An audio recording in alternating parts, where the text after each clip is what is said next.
At the age of 13, she took on a role that would nearly take over her life.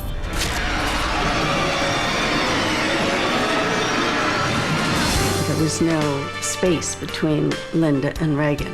That's one of the great performances from anybody, ever. For Linda Blair, The Exorcist became the launching pad for a very turbulent coming of age. The police were hired to live at my house. Then she went from starring in the world's biggest film to appearing in a string of B movies. Linda Blair fought her way back from hell. You come out of the box the first time out and make The Exorcist. A lot is expected of you that may not be possible. She had high-flying romances. And I remember it was just, we just connected. She struggled with alcohol. For me to drink whatever I could find, vodka, quarter bottle, whatever, it was enough for me to know that I could get to bed and that I would pass out. And a drug bust nearly derailed her career. He said, "You don't have enough money to fight this. This will go on forever." Over the course of 3 decades, she survived that and much more, then remade herself as a committed animal activist. There's a side of Linda that I think a lot of people don't know. You know, when she wants to get something done, especially for animals, she gets it done. Now, the story of a child star who finally took possession of her past. This is Lifetime's intimate portrait of Linda Blair. Lifetime's Intimate Portrait, hosted by Meredith Vieira. With a spinning head and some pea soup, Linda Blair secured a place in movie history. Her portrayal of the possessed teenager Reagan McNeil in The Exorcist haunted audiences and earned her an Oscar nomination. But the movie also possessed her. Linda's role got her death threats, and the film's success marked the beginning of her struggle with some real-life demons. See how Linda Blair worked to get her head on straight again.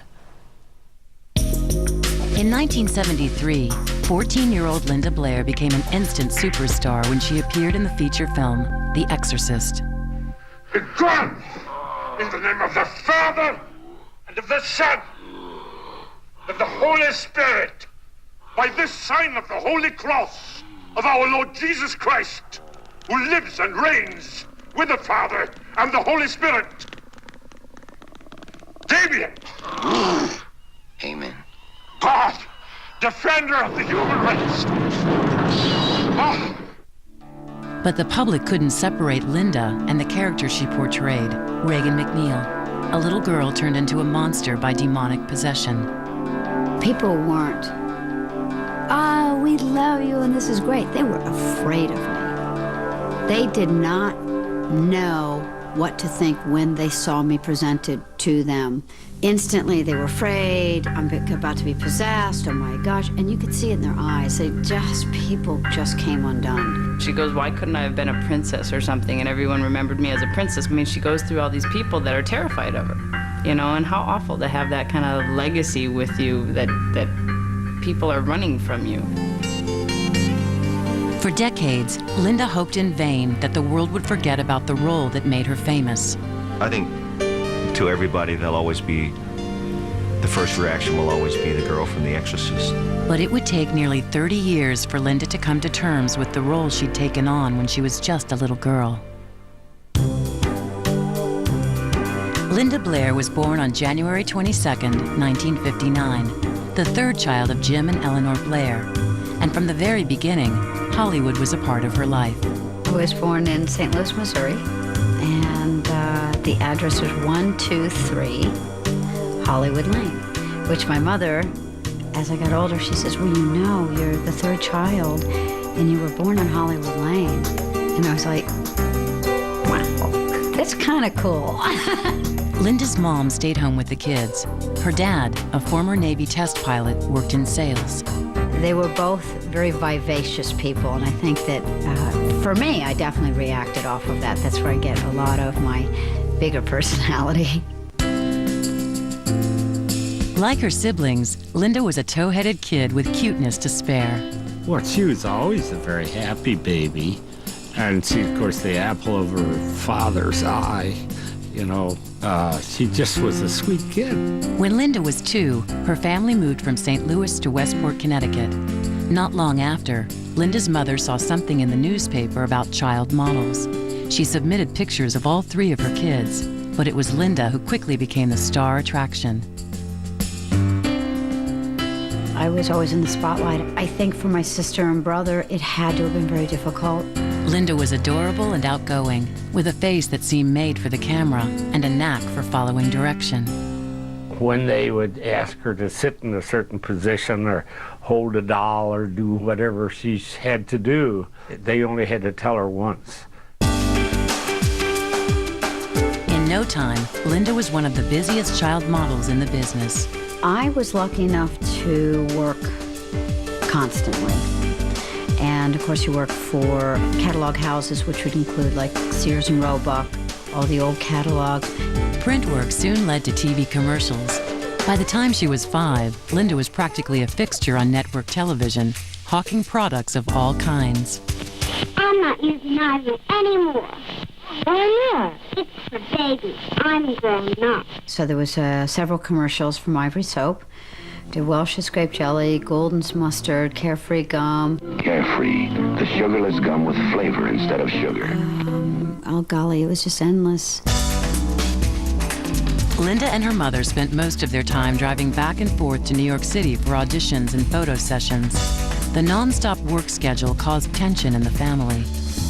We didn't talk about business at home, but nonetheless, my mother was with me all the time. And as an adult, I now understand that that was probably very difficult. I think it was difficult on my father. The big problem was that I was losing my wife because she was totally devoted to the career and taking her in and out of town all the time and the travel.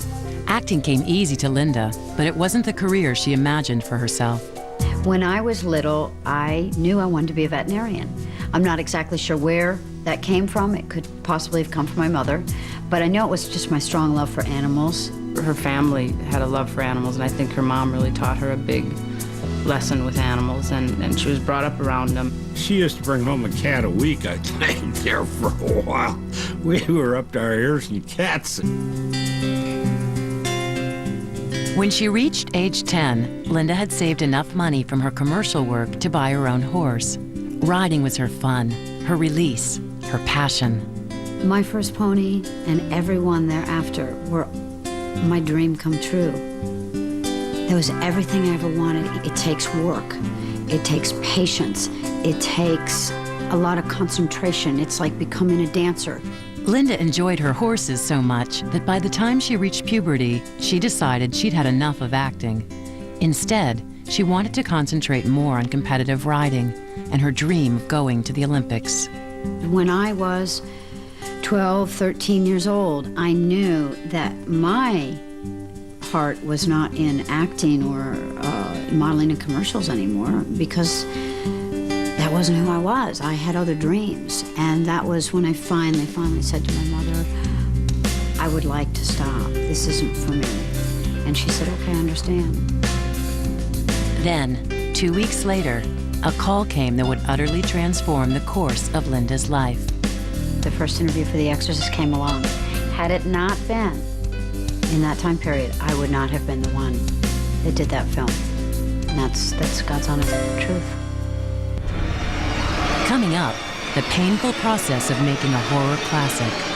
I am now in so much pain, so I am literally crying, which is obviously the footage I've used, and I'm screaming my head off. And later, Oscar gives Linda the cold shoulder. I think it was an amazing feat for a child to pull off what she did in that film. When Lifetime's intimate portrait of Linda Blair continues. This is Lifetime's intimate portrait of Linda Blair. Starting at age 4, Linda Blair's precocious charm and beauty made her a hot commodity. During the 1960s, she appeared in countless ads as a child model, and she acted in more than 70 commercials before her 12th birthday. But as she matured, she began to sour on the business. In 1972, she reached her limit.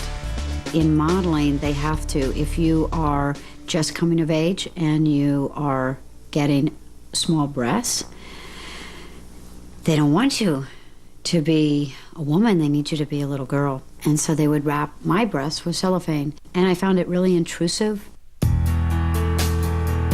Just when Linda wanted to give it all up and go back to her writing, she heard about a part that promised to be one of a kind. Director William Friedkin was casting the lead role of Regan MacNeil in the film version of The Exorcist, the terrifying novel of demonic possession. There were literally thousands of girls who were asked to audition for this part. And I had about given up on the possibility of casting this role properly when one day Linda Blair's mother brought her in to see me. And I'm reading through this and I'm like, oh my God, this is horrible. Oh, wow. Your mother is, and you suck, and you're this, and you're that, and, you know, it was a lot of swear words. And they said, that was good, now can you do it with, you know, get angrier or something? So I did what I was told, and I think they must have been sitting there just going, oh my gosh, you know, here's the little Cinderella girl, here's exactly what Billy Friedkin's looking for, who actually does what we tell her to do. After 4 months of auditions and screen tests, Linda won the starring role. In the fall of 1972, Linda and her mother joined the production of The Exorcist. From the first day of shooting, there was tension in the air. It was a very intense set. There was very little laughter. It was definitely concentrated. There was a lot of concentration by everybody. There was a lot of intensity by everybody. We knew we were dealing with the confrontation between good and evil. We wanted it to be potent, and I think we were all working toward that. Certainly the atmosphere was very, very charged. Linda's mother stayed behind the scenes. For maternal guidance on the set, Linda turned to co-star Ellen Burstyn, who played the role of her mom in the film.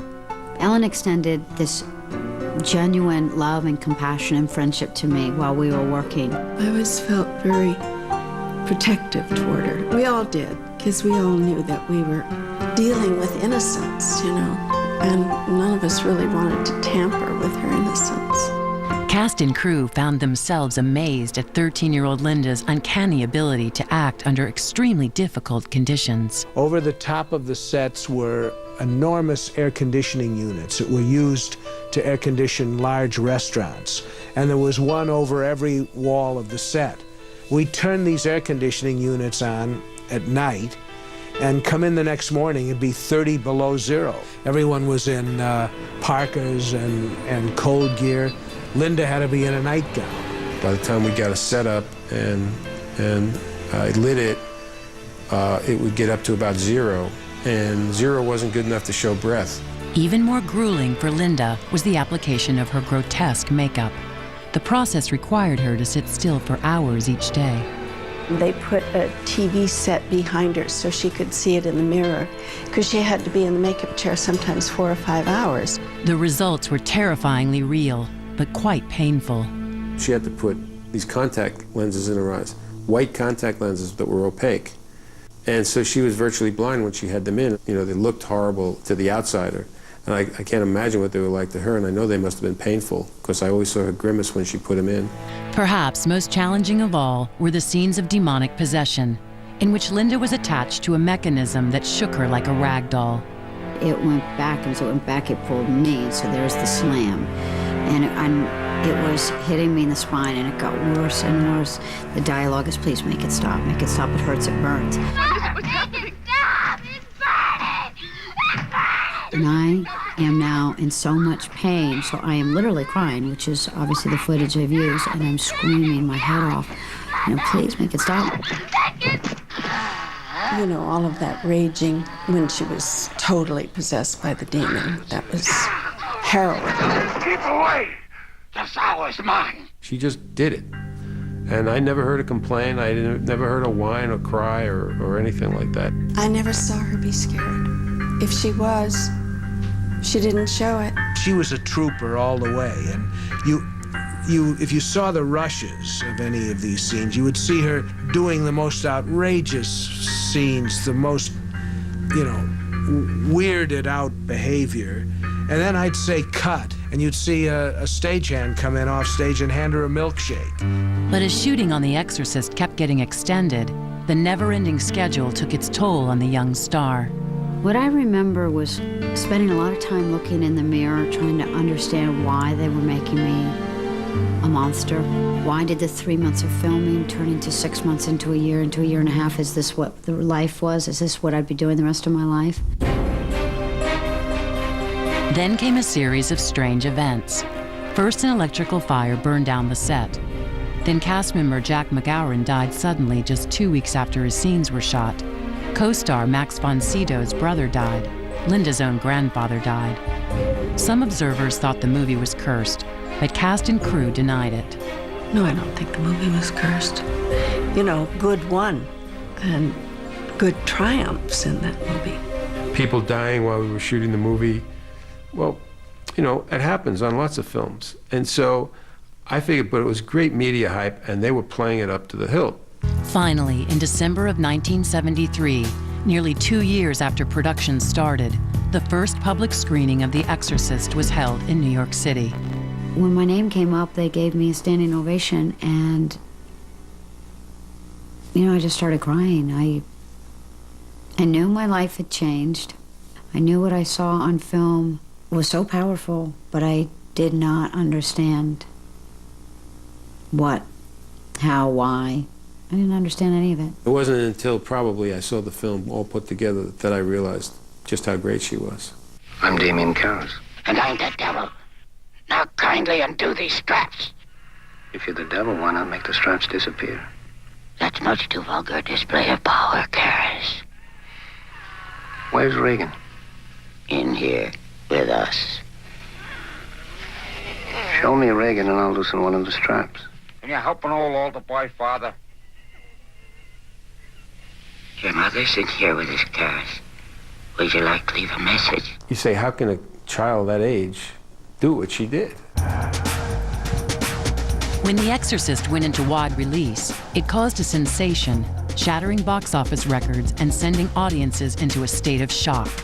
People started screaming and going crazy in the theater, and a lot of incidents of people throwing up or passing out. I don't think any of us were prepared for the response that the movie got, you know, from people running out of the theater and fainting and standing in line for hours to get in, and the press and everything that went with it. It was shocking, I think, to a lot of people to see, especially the crucifix scene was very, I think it made a lot of people gasp. This movie created a sensation that has really rarely ever happened before or since then. Linda's riveting performance as the girl possessed by the devil made her a household name.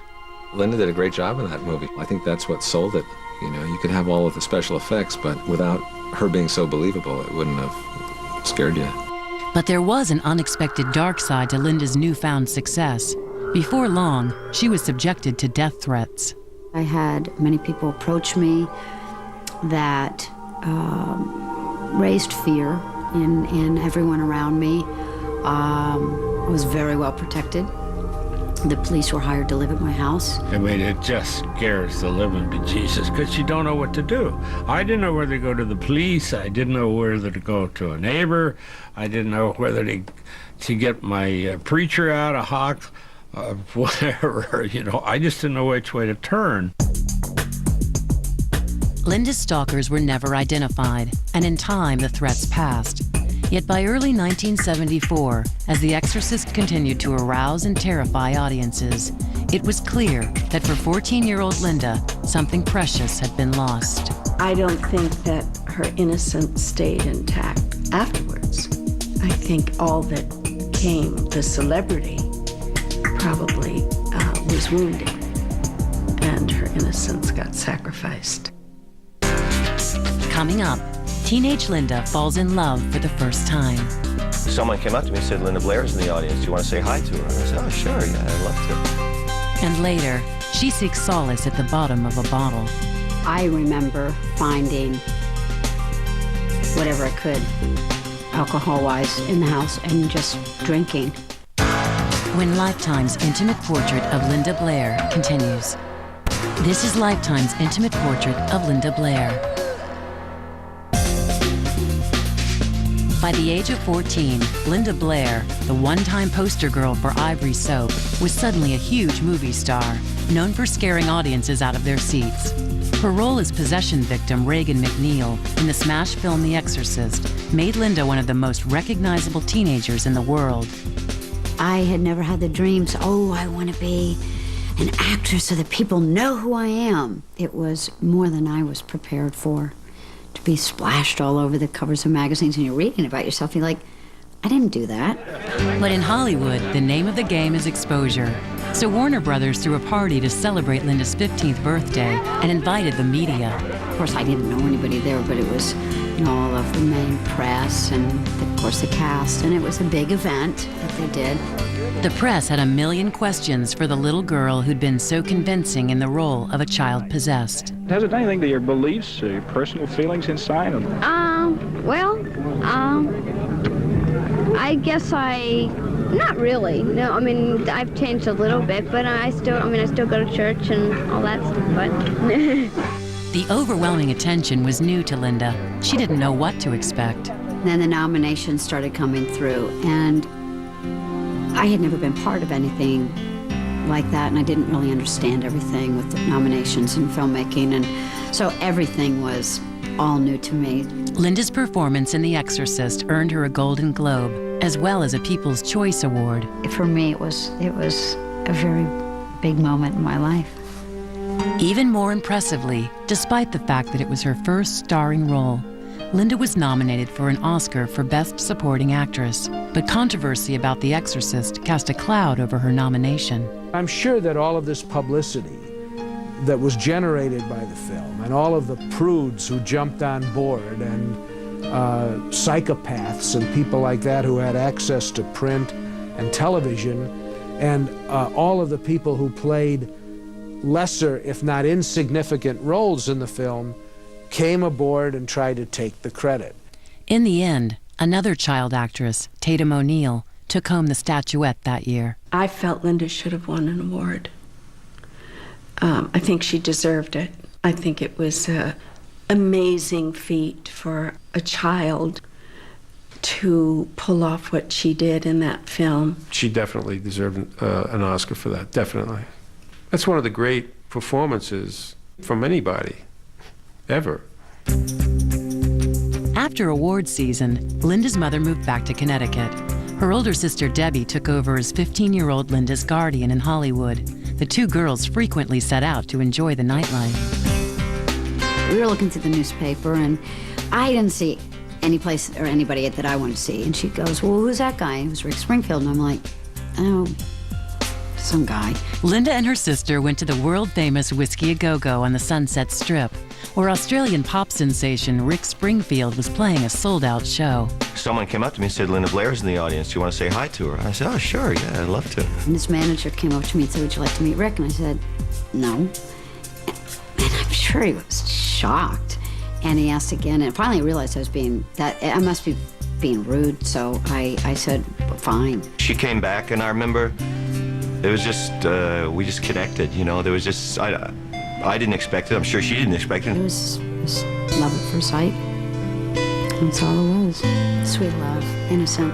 At the time, Rick was 24, and Linda had just turned 15. The May-December romance raised some eyebrows. I was pretty naive, and I think she was too. You know, there was certainly an age difference, but there was she was, you know, pretty worldly for her age, and I think neither of us expected any kind of big attention from it. Linda and Rick saw each other as much as work allowed. Rick even spent a Christmas with Linda and her family in Connecticut. With a rock star to call her own, Linda turned her attention back to work. She signed with a big talent agency and accepted an offer to star in a controversial TV movie. Born Innocent was about a girl who was being abused at home, and the mother, of course, turned a blind eye, and the daughter would keep running away. Therefore, finally, she was put into a girls' institution, and she went in innocent, and she came out hardened. Linda was very hot at the time because she'd come off of The Exorcist, and we talked. I thought she'd be great for the film, and I was making the picture for NBC, and they were ecstatic about the idea of having Linda Blair making her television debut. Born Innocent caught the attention of TV viewers with a graphic scene in which Linda was the victim of a sexual assault. There was a lot of tough stuff in that movie, and she just went and did it. It took people by storm, and it was the #1 film that year, and the Nielsen ratings, and it changed people's lives. I mean, to this day, people come up and talk to me about how Born Innocent changed their lives. Born Innocent was a hit. So was the next TV movie she starred in, Sarah T., Portrait of a Teenage Alcoholic. But an unsettling pattern was emerging.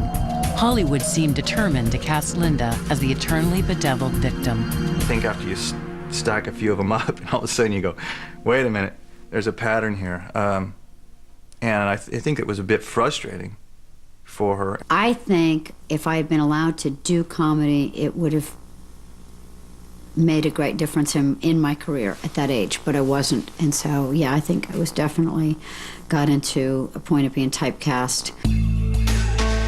Linda's next role didn't help matters. In Sweet Hostage, she played a teenager kidnapped by a mentally ill Vietnam vet. By now, her career niche as a victim was virtually set in stone.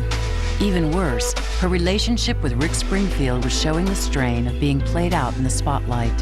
The pressure somehow from the outside world and business, some egos, survival, people go through life spiritual changes. There's so many different elements. It's difficult to keep a relationship together, but to do it in the eyes of the media as well is very hard.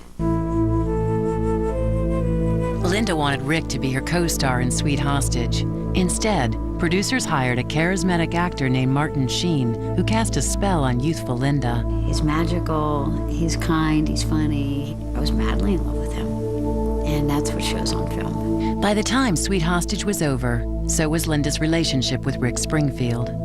We were young, there was no way that it could last. I still think, Rick will always be one of the great loves of my life, but it was something that obviously was not meant to be. Linda's relationship wasn't the only one coming to an end. By early 1977, the tensions that had simmered between Linda's parents since her career began finally became unbearable. I knew at age 7 that they were talking about divorce. Maybe that was just words, but the words that a child hears. When I was 18, they divorced, which I think was instrumental in helping make that happen. Enough was enough. I'm sure it affected Linda because I think Linda was maybe more sensitive than any of them, even though she didn't see that much of me. She saw more of her mother continuously. Linda was saddened by her parents' divorce, so when she got an offer to do a sequel to The Exorcist, it seemed to be coming at just the right time. The Exorcist II, which everybody had been speaking about for a long time, was presented to us. The script was wonderful. And Richard Burton was on board, James Earl Jones, John Borman, who just won the Academy Award for Deliverance. And it was a win-win situation. Linda was excited about the sequel, but director William Friedkin opted out, sensing it would never top the original. No one could fault her for doing it. It had a very distinguished cast of people. But the story was a load of bollocks, and it was beyond stupid, but you can't hold the actors responsible for that. According to Linda, everything that could have gone wrong during the filming of Exorcist II did. The movie was a disaster, and there are some people that enjoy it, and so that's great, but unfortunately it's one of those movies where too many cooks spoil the brew, and that's what happened. As production continued, the pressure on Linda mounted. The movie was a mess. Linda says a musician she was seeing ran off with one of her closest friends. It was all too much for her to take. She needed something to dull the pain. I was so troubled and so hurt. And I didn't know where to put the pain, and I'm supposed to be doing a professional job holding up this huge motion picture. For me to drink whatever I could find, vodka, quarter bottle, whatever, that I don't know, I can't remember, but it was enough for me to know that I could get to bed and that I would pass out. Get up, go to work. Coming up, Linda tries to jumpstart her career with a racy photo spread. I don't have the same hang-ups as other people have about nudity. And later, she finds a cause to believe in. She gets a huge reward out of seeing the progress that she's done with helping animals.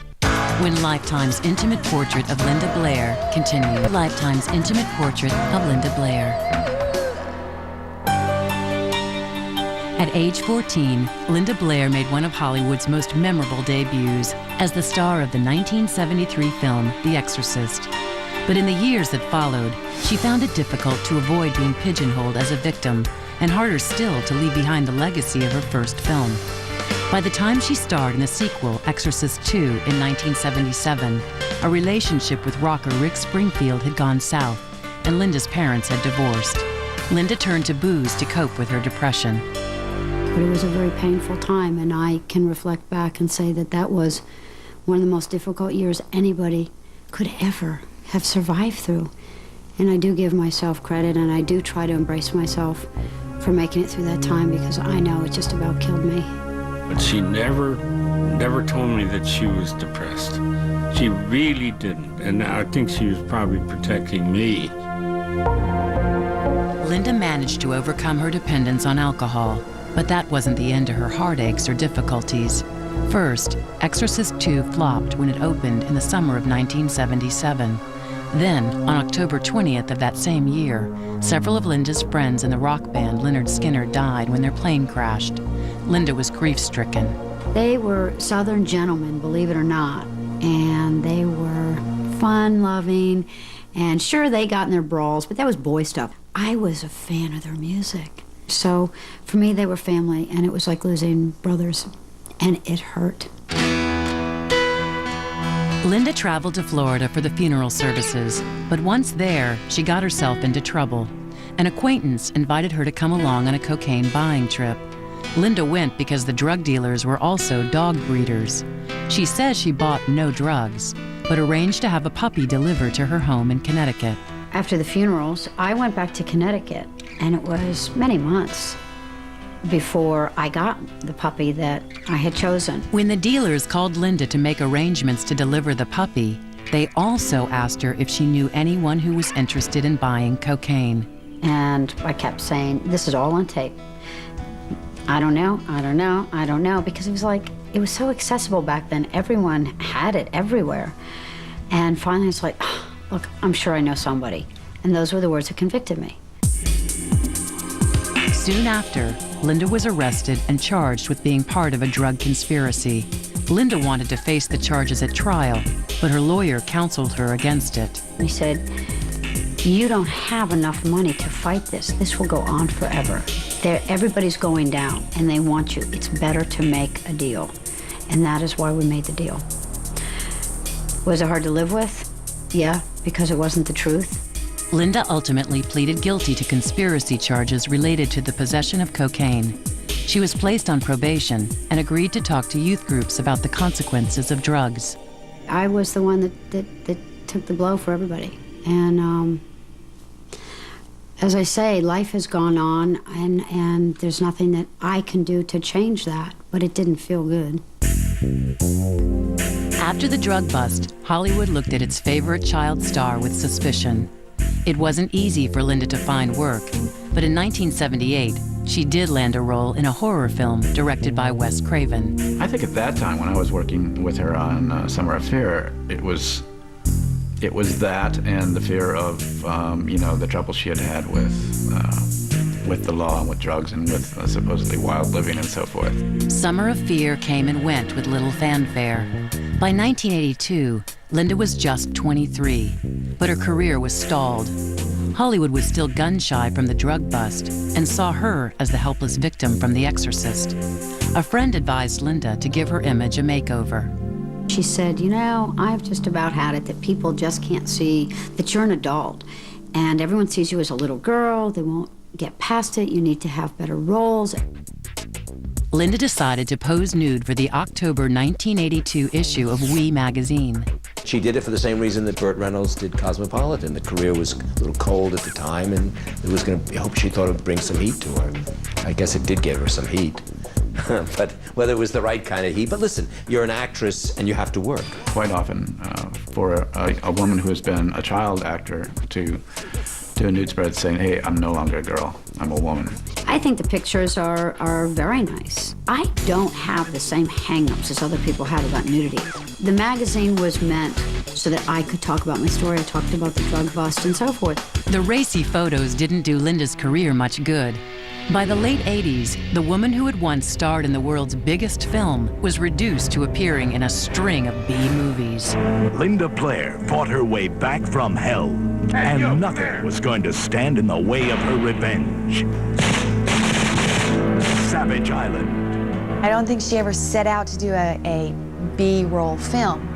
The facts are is that she did some, and some of them back to back. So, you know, the script may look good, but the outcome sometimes can be bad. And I think she was disappointed, as anybody would be. It was her agents, you know. They wanted her, they keep seeing all these career moves and put her in a couple of, you know, there was the rape scene in one movie, you know, and things that I think people saw, the crucifix scene in The Exorcist, and said, oh, she'd do this, she'd be great for this. A lot of the people that represented Linda after The Exorcist did a damn good job of exploiting her. And especially a young actor or actress is very vulnerable when it comes to their representation. Oh yeah, here's a whole bunch of money, Linda, why don't you do this? Oh, okay, I can buy another horse. In 1989, Linda at last got a chance to show her lighter side in the comedy Repossessed, which spoofed the role that made her famous. Linda Blair's been repossessed.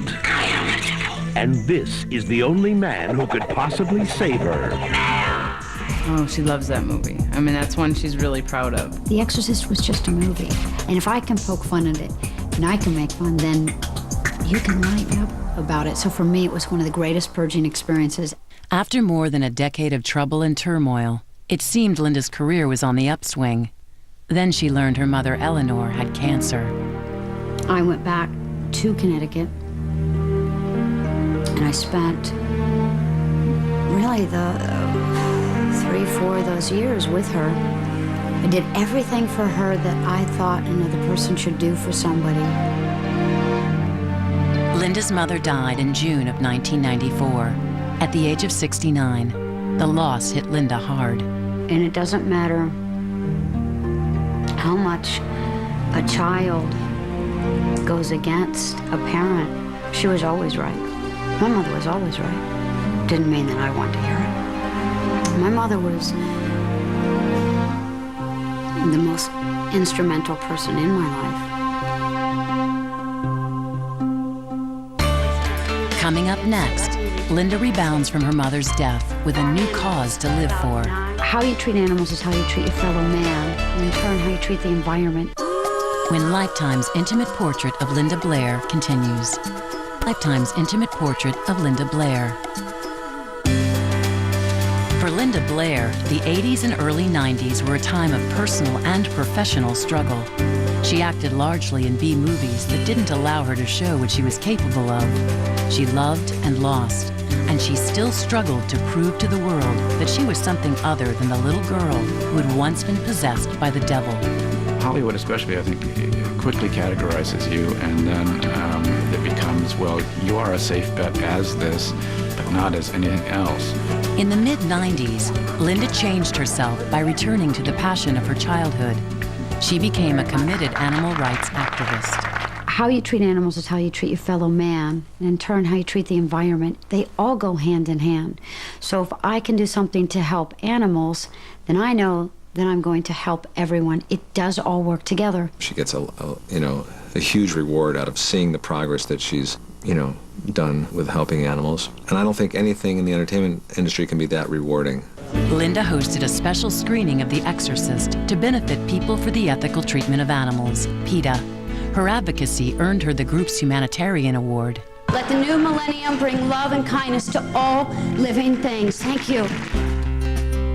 In time, Linda realized that she could use her celebrity status to advance the cause of animal rights. I don't think that The Exorcist is anything that can ever be put behind. It is something I will always have to deal with, and I try to do it with as much grace as possible. But it took nearly 3 decades before Linda came to grips with her legacy. Finally, in 2000, the re-release of The Exorcist gave Linda the power to accept her past. This is my prom night. It's the first premiere that I've been to, and I'm very excited. I think there was a point she wanted it all to go away. But I think all of a sudden something clicked, and she knew that this was something, it was a gift. And, you know, she got additional work from it, and the fact that she was able to use that in other ways to further her career and to further what she was trying to do. For as much as she hated some of the things that took place with that movie, it made her who she is. And I think she's learned to smell the roses with it. Now that Linda has rediscovered her passions, she has even returned to the genre she once tried to escape by hosting Fox Family Channel's Scariest Places on Earth. So what is it that makes a place scary? Is it the desecrated ground it sits on? Or is it a mysterious, unseen energy that can drive a person mad? I'm Linda Blair. Good night. These days, in addition to her career as a performer and activist, Linda has also taken on another creative role. She's writing a health-oriented cookbook promoting the vegan lifestyle and a no-holds-barred autobiography. I told her about 15 years ago or more, please write your book. It's a great story. And it's good for other young girls because you have so much to say. You've lived so much. You've learned so much. Nearly 30 years after she rose to fame as a youngster possessed by the devil, Linda Blair has at last made peace with her past and can look forward to the future. There is a saying that those whom the gods would destroy, they first make successful in show business. And this was something that Linda had to work her way through. And I believe she has. I believe that the best part of Linda Blair's career is ahead of her. I think she's on the right path, and I know there's going to be a lot more adventures in her life. There always are. Yeah, I think Linda's at peace with where she is now. The fact that she's doing something she loves certainly says a lot about whether someone is okay with the way where they've come. I know that I made a decision years ago that I can no longer wait for other people to make decisions and manipulate or dictate what happens in my life. I no longer want to wait for the good movie role to come along. I thought, you know what? I love what I do and I love where my passions are. And no matter what happens, I will always care and give and try to make a difference in the animal's life. I will always care and give what happens in people's life. And I will always care about our planet. Those things will never change. Linda Blair is now able to look back on her dark days with humor and acceptance, while focusing her energies on the causes and people she cares about. Out of the darkness at last, Linda's living in the light. For Intimate Portrait, I'm Meredith Vieira.